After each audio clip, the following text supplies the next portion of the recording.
আজকে ইয়মুল জুমা, জুমার দিন, জুমা মুবারক, জুমার নামাজ। তো পবিত্র জুমার নামাজের পরে আমি কিছু মানুষের এবং কিছু মুসল্লিয়ানে কেরামের কাছ থেকে কিছু প্রশ্নের সম্মুখীন হয়েছি।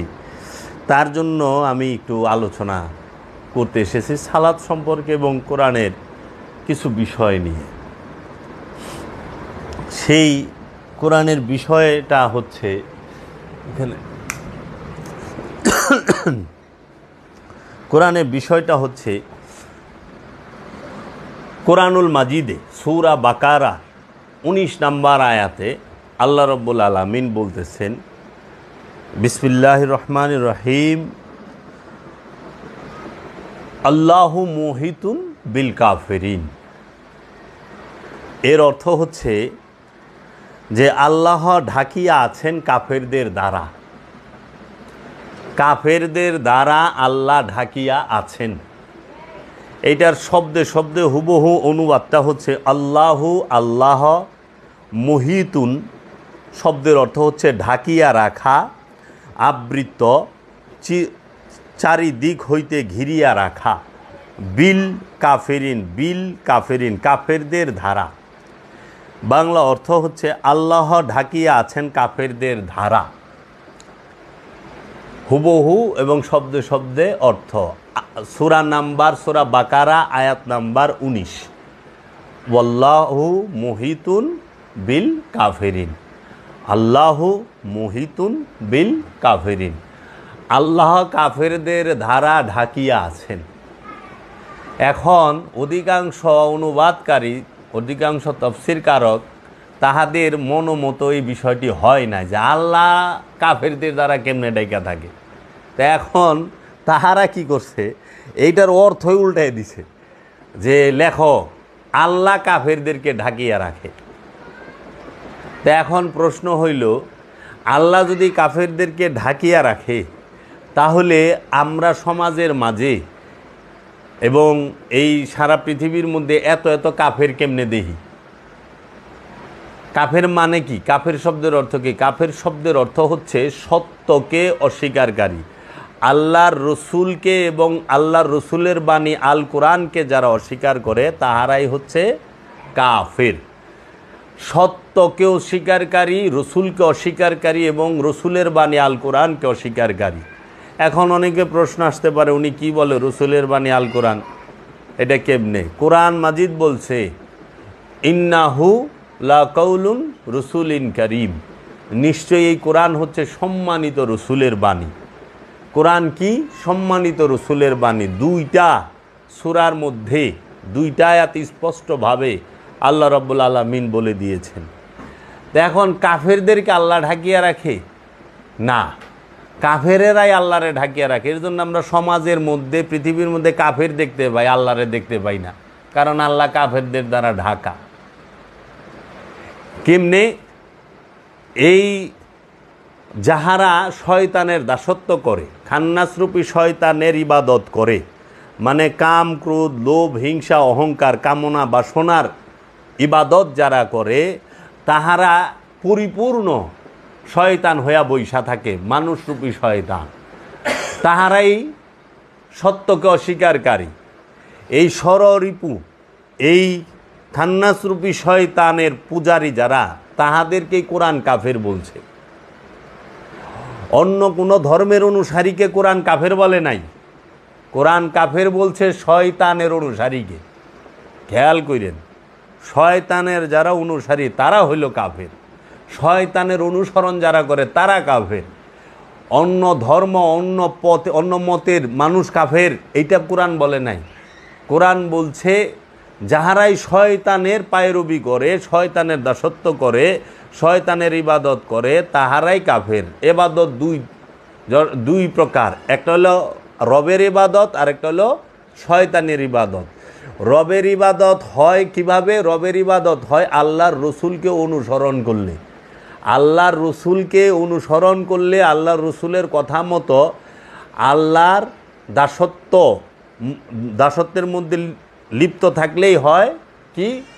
রবের অনুসরণ রবের ইবাদত, আর শয়তানের অনুসরণ হয় যারা আপন এই নফসের সাথে মিশে থাকা খান্নাসরূপী শয়তানের ষড়রিপুর কুমন্ত্রণায় যাহারা নিজের ইচ্ছা মতো চলে তাহাদেরকেই শয়তান বলা হয়েছে। নিজের ইচ্ছা মতো চলাটাই হলো শয়তানের ইবাদত, আর রসুলের ইচ্ছা মতো চলাটা হচ্ছে রবের ইবাদত। এর জন্য রসুলের ইচ্ছা মতো চলতে হবে, শয়তানের ইচ্ছা মতো চললে আল্লাহর ইবাদত হবে না, শয়তানের ইবাদত হবে নিজের ইচ্ছা মতো চললে। এর জন্য এই যারা শয়তানরূপী খান্নাসের কুমন্ত্রণার ভিতরে বসে আছে তাহারাই আল্লাহরে ঢাইকা রাখছে। কারণ আল্লাহ যে প্রতিটা জিন এবং ইনসানের জীবন রোগের সাহারোগের নিকটে রূপে বীজ রূপে আছেন। আল্লাহ বলছেন না যে নাহানু আকরাবু ইলাইহি মিন হাবলিল ওয়ারিদ, আমরা তোমার জীবন রোগের নিকটেই অবস্থান করি। আবার আল্লাহ বলছেন না যে ওয়াহুয়া মাকুম আইনা মা কুমতুম, তুমি যেখানে আমিও সেখানে, অফি আনফুসিকুম আফালা তুবসিরুন, আমরা তোমার মাঝে বিরাজ করি, তুমি কি আমাকে দেখো না? আমরা তখন দেখতে পাই না এই কারণে যখন ষড়রিপু শয়তানের এই কুমন্ত্রণা দিয়া আমরা কি করি, আল্লাহর এই বীজরূপী রূপে প্রকাশ হইতে দেই না, জাগ্রত হইতে দেই না। রব রূপী আল্লাহকে আমরা দেখার, জানার এবং আমরা তাকে আলিঙ্গন করার ইচ্ছা পোষণ করি না। তখনই আল্লাহ বলেন কাফেরেরা আল্লাহকে ঢাকিয়া রাখে, আল্লাহু মুহিতুন বিল কাফিরিন, আল্লাহ কাফেরদের দ্বারা ঢাকা। জগতে কাফের একমাত্রই হচ্ছে ইবলিশ, জগতে কাফের একমাত্র হচ্ছে শয়তান, জগতে কাফের একমাত্র হচ্ছে খান্নাস, জগতে কাফের হচ্ছে মারদুদ। এই ইবলিশ, খান্নাস, মারদুদ, শয়তান ছাড়া আর কেউ কাফের না, আর কেউ আল্লাহকে অস্বীকার করেন। কারণ সমগ্র সৃষ্টি রাজ্য আল্লাহর তৌহিদে বসবাস করে, আল্লাহর তৌহিদ রাজ্যে অবস্থান করে, আল্লাহকে সেজদা করে। শুধু এই ইবলিশ, খান্নাস, মারদুদ, শয়তান এই চারটা রূপ নিয়ে যে মানুষটি, যে নফসটি বৈশা আছে সেই আল্লাহকে অস্বীকার করে, সেই আল্লাহর রসুলকে অস্বীকার করে, তাকেই কোরআন কাফের বলছে। কোনো হিন্দু, বৌদ্ধ, ইহুদি, খ্রিস্টানকে কোরআন কাফের বলে নাই, কাফের বলছে শয়তানের পূজারী রে। ঠিক আছে, এখন আহেন আমাদের সমাজে এক শ্রেণীর আলেম, আমি যে বিষয়টা নিয়ে আলোচনা করতে চাই, আপনারা বাবা জাহাঙ্গীরের এই কোরআনটা পড়বে, দেখবেন অসাধারণ শব্দে শব্দে। এখন আমি যদি আপনাদেরকে, আমি যে বিষয়টা নিয়ে কথা বলতে চাচ্ছিলাম, যে আমাদের সমাজে এক শ্রেণীর আলেম, তারা ওয়াজ নসিহত এবং কথাবার্তায় তারা বিভিন্ন প্রশ্নের সম্মুখীন হলে একটি কথা উচ্চারণ করেন, বলেন, সেটি হলো যে সলাত, সলাত মানে হচ্ছে আমরা যেটাকে নামাজ বুঝি, আরবিতে সলাত, ফার্সিতে নামাজ, বাংলা হলো সংযোগ, যোগাযোগ, প্রচেষ্টা। রসুলের সাথে সংযোগ, যোগাযোগ, প্রচেষ্টাকেই ফার্সিতে নামাজ বলা হয়, আরবিতে সলাত বলা হয়, ইংরেজিতে প্রেয়ার বলা হয়। তো এখন এই নামাজ সম্পর্কে যখন কথা বলতে যায় তখন এক শ্রেণীর মৌলবী সাহেবরা তাহারা বইলা থাকেন, দেখেন ওয়াজে, যে আপনি যা কিছু করেন, আপনি যত প্রকার গুনাহ করছেন, আপনি সুদ খান, ঘুষ খান, জুলুম করেন, আত্মসাৎ করেন, আপনি জিনা করেন, আপনি আকাম কুকাম যা করেন, আপনি নিরাশ হবেন না, আপনি শুধু 5 ওয়াক্ত নামাজ ঠিক মতো পড়বেন, আল্লাহ আপনাকে মাফ করে দিবে।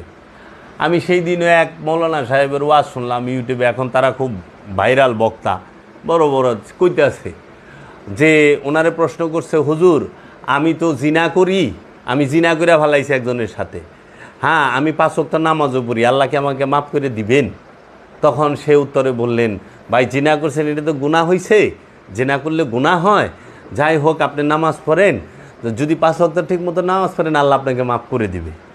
এই যে মোম পালিশের একটা বুঝ দিয়া দিল, এটা হলো মোম পালিশ বুঝ। হ্যাঁ, এই মোম পালিশ বুঝ যারা দিল, যে মৌলবী দিল, একই মানুষকে এবং সমাজকে এবং মুসল্লিয়ানে কেরামকে বিভ্রান্ত করছে না? কারণ জেনা যে করছে, সে জেনা করছে ব্যক্তির সাথে, বান্দার সাথে। তো বান্দার সাথে জেনা করলে সেইটা হইল বান্দার হকে গেল, এটা আল্লাহর হকে না। আর সালাত এটা হলো আল্লাহর হক, বুঝছ? তো সালাত হচ্ছে আল্লাহর হক। আল্লাহর হক আর বান্দার হক বুঝতে হবে। আল্লাহর হক কি? সালাত, সিয়াম, হজ, জাকাত, কুরবানি। এই তুমি সালাত, সিয়াম, হজ, জাকাত, কুরবানি যদি না করছো জীবনে, আল্লাহ রব্বুল আলামিন এত দয়ালু, রহমানুর রহিম, গফুরুর রহিম। আল্লাহ রব্বুল আলামিনের দরবারে হাত তুইলা ফরিয়াদ করলা, চোখের পানি ছেড়ে দিলে আল্লাহ মাফ করে দিব। কিন্তু বান্দার হকের বেলায় আল্লাহ মাফ করার আইনই রাখে নাই। কেন? বান্দার হক কি? যেরকম আত্মসাৎ করা, কারো সম্পদ জোর করে আত্মসাৎ, এটা হলো বান্দার হক। জেনা বান্দার হক, জেনা করছো বান্দার সাথে।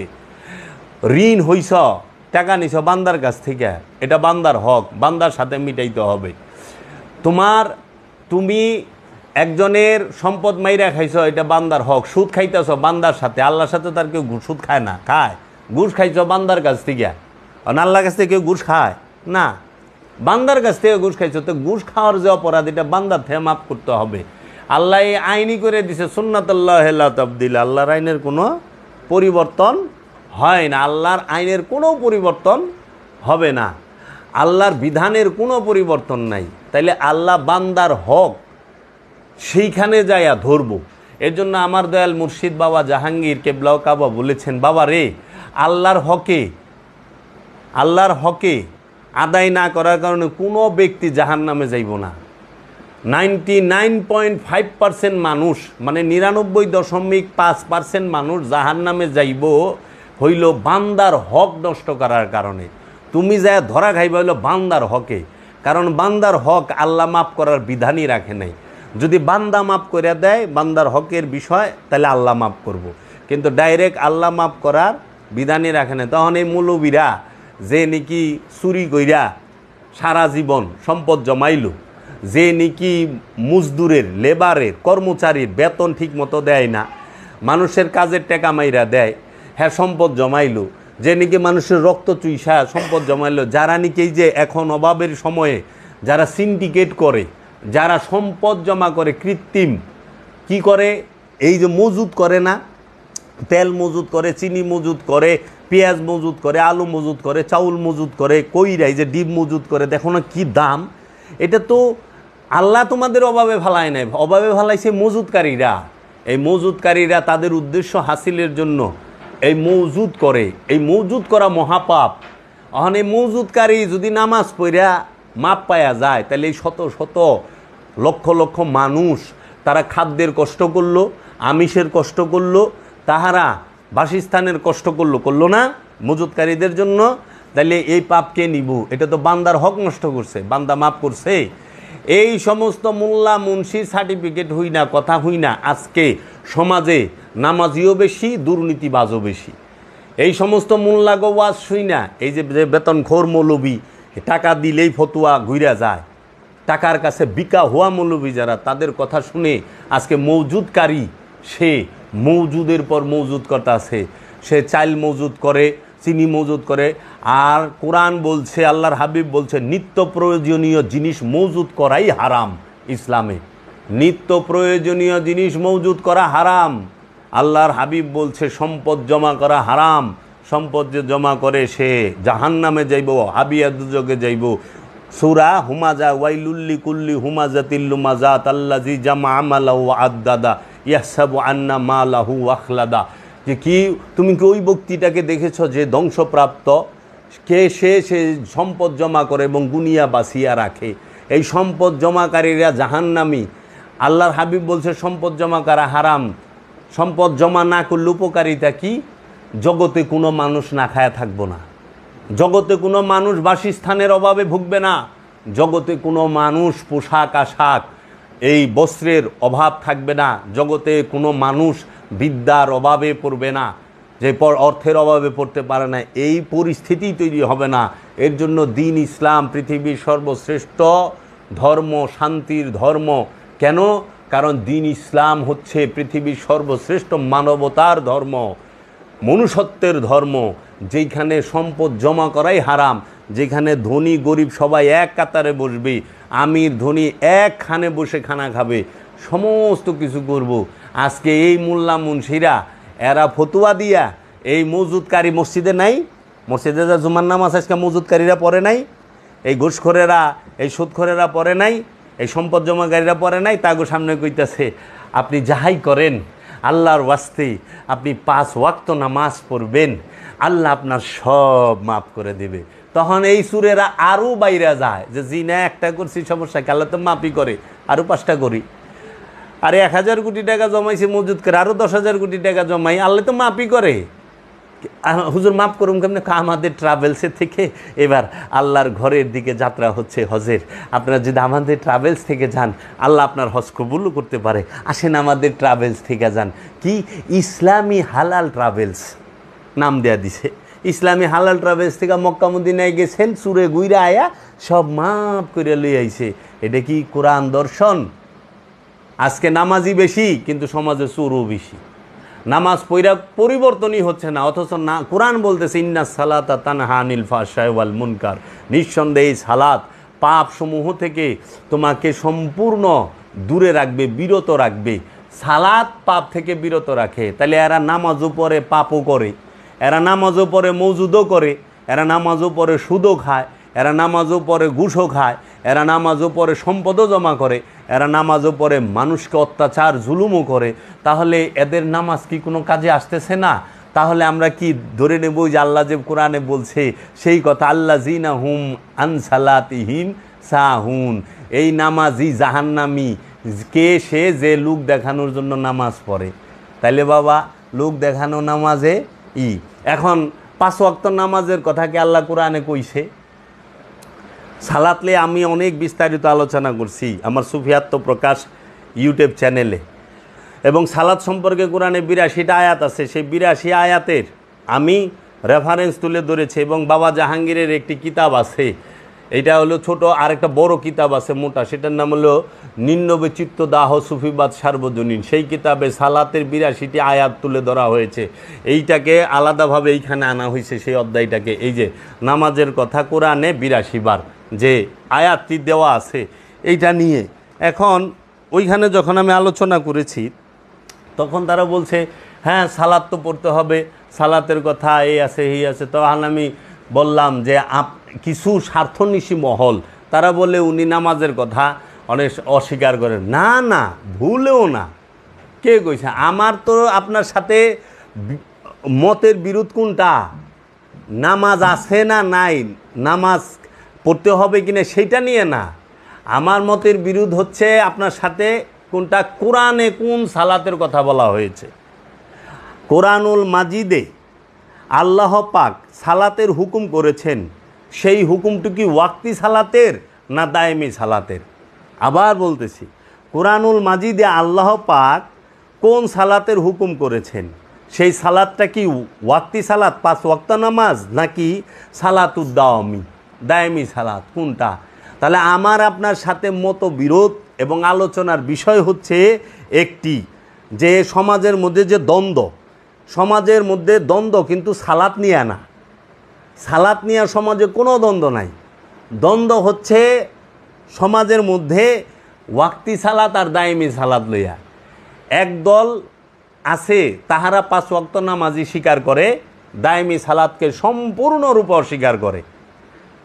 একদল মানুষ আছে যাহারা 5 ওয়াক্ত নামাজকে স্বীকার করে আর সালাতুদ্দাওয়ামি দায়েমি সালাতকে সম্পূর্ণ অস্বীকার করে। আবার আরেক দল আছে যাহারা দায়েমি সালাতের কথাটাই বলে। এখন কোরআন কি বলছে? এখন কোরআন সরাসরি দায়েমি সালাতের কথা বলছে। সেই দায়েমি সালাতটা, সেই আয়াতটা কোথায়? সেই আয়াতটা হচ্ছে সূরা মারেজ, কোরআনের 70 নম্বর সূরা মারেজের 23 নম্বর আয়াত।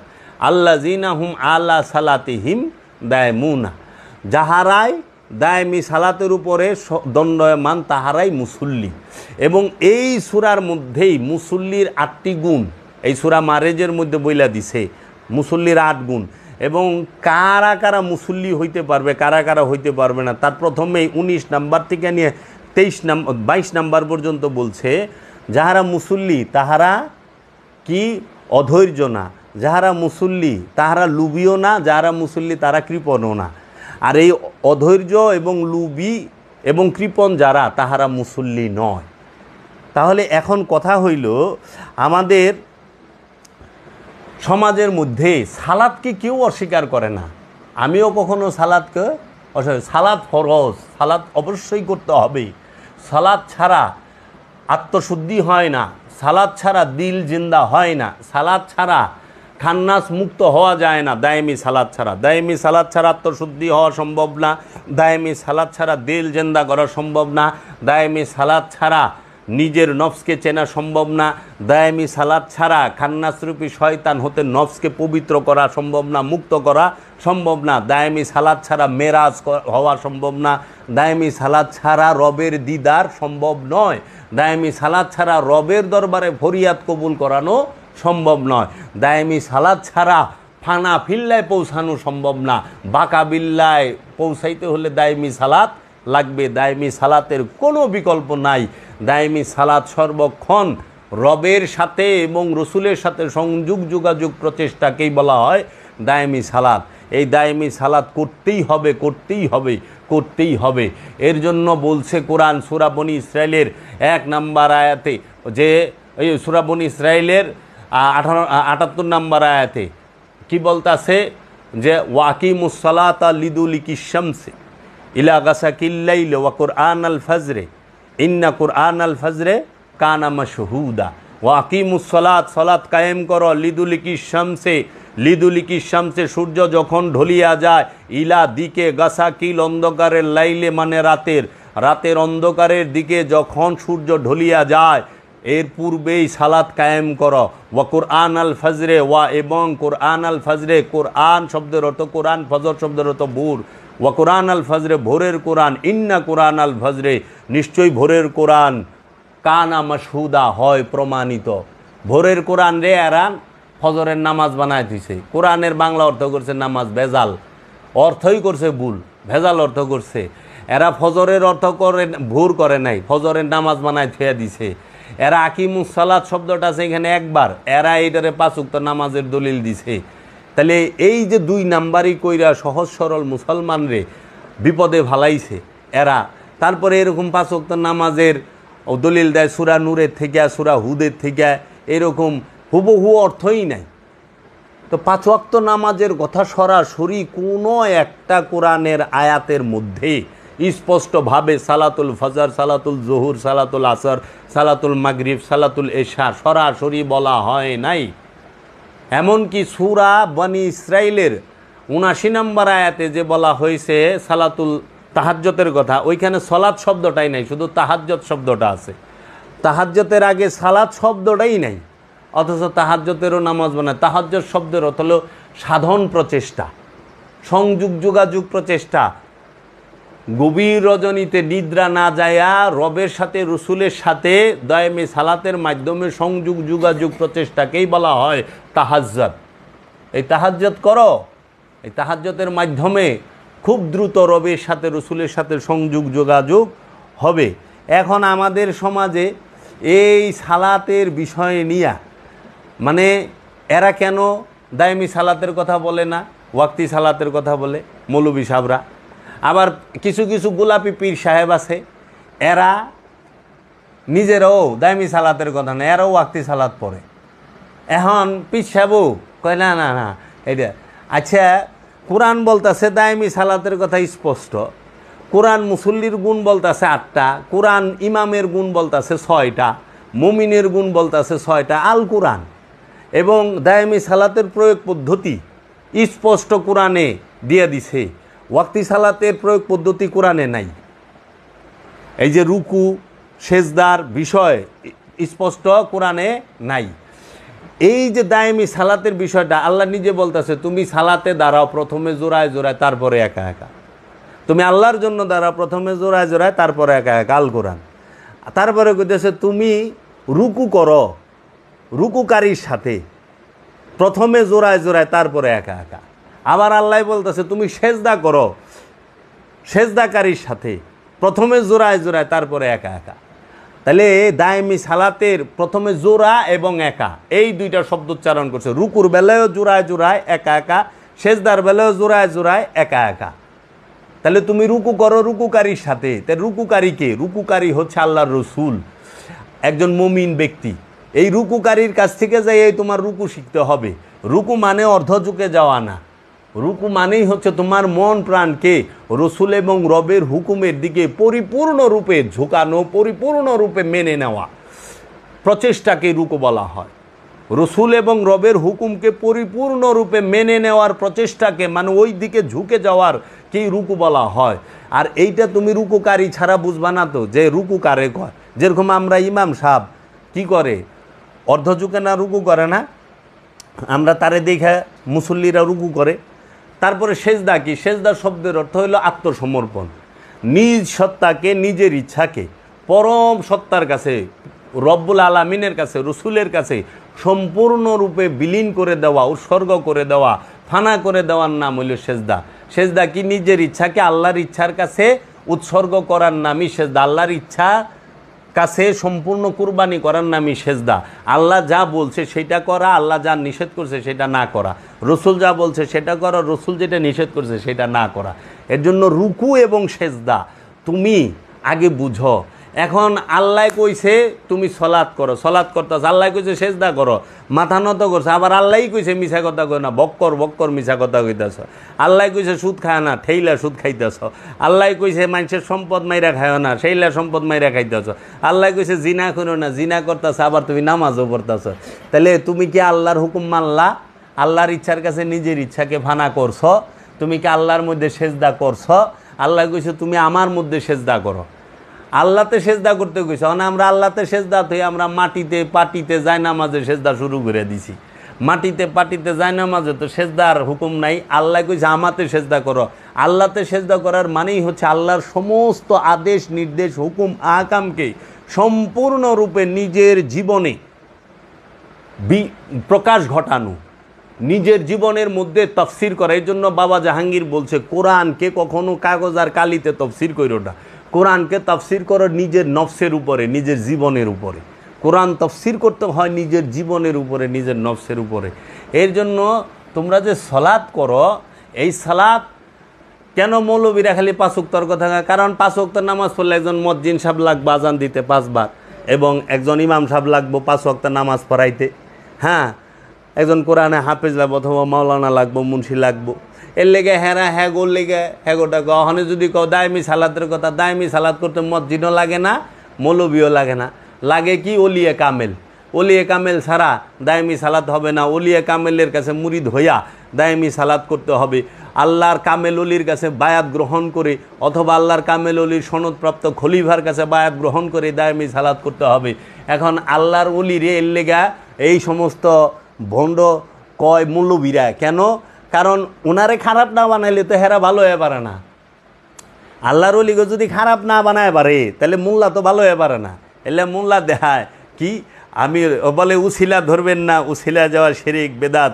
হ্যাঁ, ওই ওনাদের অলির দরবারে যাইবেন না, এগুলা না যায় হারাম, আল্লাহর কাছে চাইবেন। এখন কথা আহে এহেনে যে উনি যে কথা কইল, উনিও তো পীর হয়ে বইছে, উনি পীর হয়ে বইছে না। যদি আল্লাহর কাছে সরাসরি চাই তাহলে আপনার কাছে ওয়াজ শুনুম কে? আল্লাহ আমাকে ফেরেশতা দিয়ে ওয়াজ করাইব, অথবা আল্লাহ নিজে ওয়াজ করে শুনাইব না? মানে মৌলবী সাহেব তো মসজিদে উঠাছি আল্লে হ্যাঁ আমাকে সামনে পীর হয়ে বইছে, হ্যার হুকুম মতো চলন লাগবো, হ্যার কথা মানতে হইব, হ্যাঁ ওয়াজ করবো 3 ঘন্টা সামনে বয়ে থাকার লাগবো। তাহলে হ্যাঁ অঘোষিত পীর। ওই যে ওখানে কিছু বেজাল শায়েক বেরিয়েছে না, এই বেজাল শায়েকরা উছিলা মানা যাবে না, সরাসরি আল্লাহকে ডাকবেন। তাহলে উছিলা যদি মানন না যে আমি আপনার ওয়াজ শুনুম কে, আমার এইটা কোন উছিলা যদি না মানন যায় আমি আপনার কাছে আসুম কেন, আমি আসুম কেন আপনার এইখানে? আমাকে এটা বুঝান যে আপনি যে ওয়াজ করবার লেছেন আপনার কথা, এটাও তো উছিলা। আমরা ওনার কথা শুই না, কোরআন হাদিসের কথা বুঝতেছি, তাইলে কোরআন হাদিস বুঝতেছি মৌলবীর উছিলায় না, তাহলে মৌলবীরে পয়লা বাদ দেওয়ার লাগবো যে না মৌলবীর ওয়াজও শুনুম না। এর জন্য আমারই হইলো যে মৌলবী সাহেব কইব যে উছিলা মানা যাবে না, সরাসরি আল্লাহর কাছে যান, সাথে সাথে হ্যার ওয়াজও শুনান যাব না, হ্যার পিছেও খারান যাব না। কারণ নামাজ পড়বার গেলে ইমামের উছিলা লাগে। ইমাম সাহেবকে আগে আল্লাহু আকবার, তারপরে মুসল্লিকে আল্লাহ আকবার। কে ইমামের সাথে কইবেন আল্লাহ আকবার, কিংবা ইমামের আগে কইবেন? উসিলা মানবার যাবেন কি আপনি? ইমামও তো নামাজের মধ্যে উসিলা খাড়ায় রয়েছে। মুসল্লির উসিলা দুইটা হয়ে যায়, একটা হলো সামনে ইমাম বেহাজাল ইমাম, আর তার আগে হইল কাবা। তাহলে দুইটা উসিলা মুসল্লির লেগে, একটা হলো ইমাম আর একটা হলো কাবা। আর ইমামের উসিলা হলে একটা, রবকে সেজদা করা, সেটা হলো কাবা। আপনারা করলে কুরু কুরু, আমরা করলে মাকরু। হ্যাঁ, আল জুনজুনা তুল নাই গুনা, জুনা খেললে গুনা নাই। আরবিতে গুয়ে দেয়, কারণ পোলায় ডাব চুরি করে খাইছে। মানে মাইসে তো ধরছে যে আপনার পোলায় ডাব খাইছে, নারল খাইছে। আমার গাছের কয় কি নারল খাইছে, জুনা খাইছে না করা খাইছে? কয় বেপদে ভরে গেছে, কোনটা কইব? আবার না কোন ফতুয়া দিয়ে দেয়, কয় স্যার হুজুর জুনা খাইছে, জুনা নারল পাইরা আপনার পোলা কালকে রাখতে আমার গাছের থেকে ডাব খাইছে। হুজুরের পোলা জুনা নারল পাইরা খাইছে, হুজুরে কি করবো? বাসনের লে ফতুয়া দেয়, আল জুনজুনা তুল নেই গুনা, জুনা খাইলে গুনা নাই। কথা কয় না কে? ঠিক ঠিক কিনা বলেন? কয় ঠিক। জুনা খাইলে গুনা নাই, হেরা করলে সব ঠিক আছে, খালি অলি আল্লাহ বেলাই এগো ঝামেলা। এর জন্য দায়মি সালাত করতে হবে, দায়মি সালাতের বিকল্প নাই। তাই সমাজের মধ্যে দ্বন্দ্ব হচ্ছে কিসের? দ্বন্দ্ব হইলে একটার, সেইটা হইল কি, যে ওয়াক্তি সালাত না দায়মি সালাত। কোরআনে কোন সালাতের কথা আছে? কোরআনে আছে দায়মি সালাতের কথা, কোরআনে আছে দায়মি সালাতের প্রয়োগ পদ্ধতির কথা, কোরআনে আছে দায়মি সালাতের কথা, কোরআনে সর্বক্ষণ সালাতের কথা আছে। কারণ ওয়াক্তি সালাতের কথা থাকবো কেমনে রে বাপ? কারণ 1450 বছর আগে ঘড়ি ছিল না, এই সময় বুঝবো কেমনে? 5 টাইম কয় সূর্য দেখা। আরে এগো তো ধারণাই কম। এমনও রাষ্ট্র আছে পৃথিবীর, নরওয়েতে যান 24 ঘন্টার মধ্যে সূর্য ডুবে না, এমনও রাষ্ট্র আছে। আবার এমনও রাষ্ট্র আছে সারাদিন 24 ঘন্টায় 2-4-6 ঘন্টা সূর্য চোখে দেখে। তাহলে যেই দেশে আন্ধার হয় সেই দেশের মানুষ ফজর জোহর কেমনে নির্বাচন করব? আবার যেই দেশে সূর্যই ডুবে না হেরা কেমনে নির্বাচন করবে? এখন ফজর না মাগরিব না কি রাইতি তো হয় না, তাহলে ওই আয়াত কি খাটে? কারণ সলাৎ তো সার্বজনীন বিষয়, সলাৎ তো এক দেশের লেগা না, এক জায়গার লেগা না, সলাৎ তো সার্বজনীন বিষয়। এর জন্য ওয়াক্তি সালাত মানে সর্বক্ষণ, সর্বক্ষণের কোনো সময় লাগে না, সর্বক্ষণের লেগে ঘড়ি লাগবো না, সর্বক্ষণের লেগে আদকপাতি যন্ত্রপাতি লাগবো না, সর্বক্ষণ সালাতের লে মাইকের দরকার আছে। এখন আমি যদি কই অহনে না আপনারা মাইকে আজান হই না, নামাজের ওয়াক্ত হয়েছে, দৌড়ে মসজিদে যান। 1450 বছর আগে মাইকা ছিল? কোনো সাহাবি মাইকে আজান দিছে? দেয় নাই তো। তাইলে মক্কায় আজান দেওয়ানের ক্ষমতা ওই ছিল ওই সময়? সাহাবিগো পারে নাই তো। সর্বপ্রথম যে আজান দেয়, একটা মানুষ চিল্লে আজান দিলে কতটুক দূরে যায়? তাইলে এই মদিনার আশেপাশে, মক্কার আশেপাশে যে সাহাবাইকার আমরা ছিল, তারা কেমনে সালাত করলো? ওয়াক্তিটা কোন সময়? কয় সূর্য দেখে। কয় সূর্য? কয় সবাই কি এরকম ইন্টেলিজেন্ট থাকে যেমন সূর্য দেখে টের পাইব? কিরে বাবা, অনে মোল্লারা যে গড়ি ডাইনাতে পড়া সুন্নাত, সুন্নাত মানে কি? রসুল যেটা করছে। তাই মহানবী কোন গড়ি পড়ছে ডাইনাতে? কোন গড়িটা পড়ছে? সব গড়ি আবিষ্কার হয়েছিল? ও মৌলবী, গড়ি আবিষ্কার হইল মাত্র 150-200 বছর, তাও আবিষ্কার করলো ইউরোপ আমেরিকা। হ্যাঁ, মাইক আবিষ্কার করলো ইউরোপ আমেরিকা। তাইলে গড়ি দেখে, গড়ি তো ছিল না। আর সূর্য দেখে যদি হয়, সূর্যের সাথে আবহাওয়া, অনেক সময় তুফান থাকে, জ্বর থাকে, শীতে কুয়াশা থাকে। কুয়াশার দিনে তো বাংলাদেশেই সূর্য দেখা যায় না। আর যেই দেশে সবচেয়ে বেশি ঠান্ডা, সেই দেশে সূর্য করতে দেখবেন। জহুর ফজর কেমনে নির্ণয় করবেন? খালি কইলিব। এর জন্য আল্লাহর রসুল বলছে, আল্লাহ এমন একটা বিধান দিছে, এমন একটা দিছে যেটা সবার জন্য প্রযোজ্য। যে জমিনের উপরে আছে তার জন্য প্রযোজ্য, যে জমিনের মধ্যে আছে তার জন্য প্রযোজ্য, যে অন্ধকার আছে তার জন্য প্রযোজ্য, যে আলোতে আছে তার জন্য। সেটা হলো দায়মি সালাত, সর্বক্ষণ দায়মি সালাত। রবের সংযোগ যোগাযোগ থেকে বিচ্ছিন্ন হওয়া যাবে না। এর জন্য আল্লাহ কইছে, প্রতিটা মুহূর্ত তোমরা তোমাদের কলবে আমার জিকির জারি রাখো। আল্লাহর জিকিরেই কলব প্রশান্তি লাভ করে, অন্তর প্রশান্তি লাভ করে। এর জন্য আমরা যেন এই বিষয়গুলো যথেষ্ট নেই, আর এই খপ্পরে যেন না পড়ি। তুমি যাহাই করো, খালি 5 ওয়াক্ত নামাজ ঠিক রাখো, সব গুনাহ মাফ করে দেব। এই পাইকারি কথা কোরআনে নাই, কারণ হক দুইটা, বান্দার হক, আল্লাহর হক। বান্দার হক নষ্ট করলে আল্লাহ মাফ করে না, আল্লাহর হক শুধু আল্লাহ মাফ করে, আর বান্দার হক যদি বান্দা মাফ করে আল্লাহও মাফ করে দেয়। এর জন্য 100 ভাগ মানুষের মধ্যে 99.5% মানুষ জাহান্নামে যাইব হইল বান্দার হক নষ্ট করার কারণে, বান্দার হক আমানত খেয়ানত করার কারণে। এই জন্য বান্দার হক নষ্ট করে 5 ওয়াক্ত নামাজ পড়লেও কোনো লাভ নাই, কোনো লাভ নাই। বান্দার হক ঠিক রাইখা সালাত কইরও লাভ আছে। এর জন্য আমি আলেম সমাজের প্রতি আহ্বান রাখুম, আপনারা সত্যকে মিথ্যার সাথে মিশ্রণ করিয়েন না, আপনারা সত্যরে ঢাইকা রাখেন না। সূরা বাকারার 42 নম্বর আয়াত। কেন? বান্দার হকের ওয়াজ বান্দার হকেরটাও কইরেন, আল্লাহর হকেরটাও আল্লাহর হকের বেলায় কইরেন। সালাত পইরা সালাত জান্নাতের জন্য না, সালাত পইরা জান্নাতে যাইবে এই দলিল সারা কোরআনে কোথাও নাই। সালাত হচ্ছে পবিত্রতা অর্জনের জন্য। সালাত করে কলবকে পবিত্র করতে হয়, সালাতের মাধ্যমে নফসকে পবিত্র করতে হয়, সালাতের মাধ্যমে অন্তরকে কলবকে পবিত্র করতে হয়। খান্নাস মুক্ত করার মহা ফর্মুলা, মহা ঔষধি হচ্ছে সালাত। সেটা দায়ামি সালাতের দ্বারা নিজের নফসকে পবিত্র করতে হয়। পবিত্র হইলে সেই পবিত্র নফসই হয় নফসে মুতমাইন্না। সেই পবিত্র নফসকেই আল্লাহ ডাইকা বলে, ইয়া আইয়াতুহান নাফসে মুতমাইন্না ইরজিই ইলা রাব্বিকা রাদিয়াতাম মারদিয়া ফাদখুলি ফি ইবাদি ওয়াদখুলি জান্নাতি। তুমি আমার জান্নাতে প্রবেশ। তাহলে জান্নাতে যাইব নফসে মুতমাইন্না। 5 ওয়াক্ত নামাজে জান্নাতে যাইব, সারা কোরআনে কোনো হানে নাই। 50,000 বছর নামাজ পড়লে জান্নাতে যাইব, সারা কোরআন হাদিসে কোথাও নাই। কারণ নামাজ এজিদও পড়ছে, নামাজ মীর জাফরও পড়ছে, নামাজ মীর কাসিমে পড়ছে, নামাজ মীর সাদিকেও পড়ছে, নামাজ এইরকম বহুত পড়নেওয়ালা আছে, জুলখাইশও নামাজ পড়ছে। কিন্তু আল্লাহর হাবিব কইছে এইরকমভাবে ধর্ম থেকে বাইরে যাব যেরকম ধনুক থেকে তীর বাইরে যায়। মুনাফিকরাও নামাজ পড়ে, কোরআনটা একটু খুইলা দেখেন। এইখানেই রাখলাম, আমি আবার আসবো কিছু আলোচনা নিয়ে। যারা বাবা জাহাঙ্গীরের কিতাব পড়বেন, এই সালাত সম্পর্কে কিতাবটি আছে, এটি পড়বেন। এবং বাবা জাহাঙ্গীর একটি কিতাব আছে ফকিরের গোপনেরও গোপন কথা, এই কিতাবগুলো পড়বেন। এবং বাবা জাহাঙ্গীরের শব্দে শব্দে কোরআনের অনুবাদ হুবহু 15 পারা, এটিও পড়বেন। আসেন, আমরা সত্য চাই, সাইনবোর্ড চাই না। বাবা জাহাঙ্গীর বলছে আমি সত্য চাই, সাইনবোর্ড চাই না। পীর বড় নয়, সত্য পাওয়া বড়। পীর বড় নয়, সত্য পাওয়া বড়। আমি নিজেকে চিনতে চাই, নিজেকে জানতে চাই। আমার মূল লক্ষ্য এবং উদ্দেশ্যই হবে আত্মপরিচয়, আত্মশুদ্ধি, আত্মবোধি। নিজেকে চেনা, নিজেকে জানা, নিজেকে উপলব্ধি করা। আমি যদি পবিত্র হইতে পারি, আমার জন্য সব জায়গা পবিত্র।